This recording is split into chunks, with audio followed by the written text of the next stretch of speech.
Mhuri yeZimbabwe ndayane news update iyo inodai kusiririsa yemukomana wechidiki uyo anonzi Owen Mutere. Ndichikutambira pano paMagwa TV hamuchange muchiona manews updates ezvinhu zvirikuitika munyika yedu yeZimbabwe zvinonakidza zvosiririsa. Kana iri first time yako ndokurudzira kuti subscribe wotena on the notification bell so that pandodzoka nemamwe manews updates akupisa ndiwe munhu anotanga kumaona. Ngatidzoke munhau dzedu zvisere. Nyaya yaOwen Mutere yarwadza ruzhinji rweZimbabwe pamwe chete nehama neshamwari. Mukomana wechidiki ari kunzi aita chidzidzo chake chesocial work kuMSU. Munguva dzemadeko vamwe vake pavaenda kunozorora ainzi aenda kunoshanda pane imwe kambani as a security guard. Owen Mutere anonzi panguva yemanheru paaichengeta pakambani akasvikirwa nematsotsi anga ari armed apo paakanosungwa mbira dzakondo. Matsotsi aya ari kunzi akaba mari inokwana ita 238k mari kuAmerica, iwo atoti maUS dollars.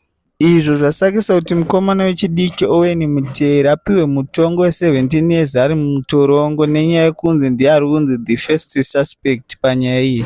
Hama neshamwari dzepedyo dzaOwen Mutere dzochema-chema kudare redzemhosva nevatongi kuti dai vatarisisa nyaya iyi zvizere nekuti vakumurambira kuti Owen haangadaro. Ndakukusei muchiona vhidhiyo inotevera.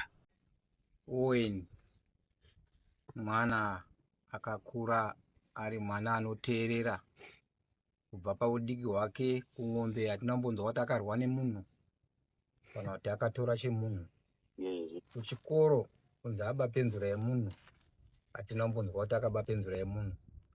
Dakara akaenda kuchikoro, dakara andopedza. Tatakatarisira kuti Owen achasumudzawo musha wasekuru angu sezvo ari iye mwanakomana waakabereka hanzvadzi dziri 5. Owen takatarisira kuti angasumudzawo musha wasekuru angu vaMutere. Mafambiro azvakaita chikuzvinzwisise zinzwa wakanzwa tizive kuti nyaya yekuti kunzi onzi atora mari iye anga achigadha asi akasungwa kunzi atora mari.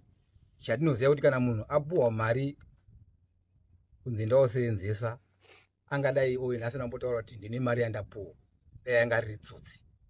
Owen Ndokumbura mundudze zvamunofunga mucomment section pamusoro penyaya yaOwen Mutere uyo ane nyaya inodai kusiririsa ikurwadza ruzhinji rweZimbabwe. Kuti angave nemhosva kana kuti haana,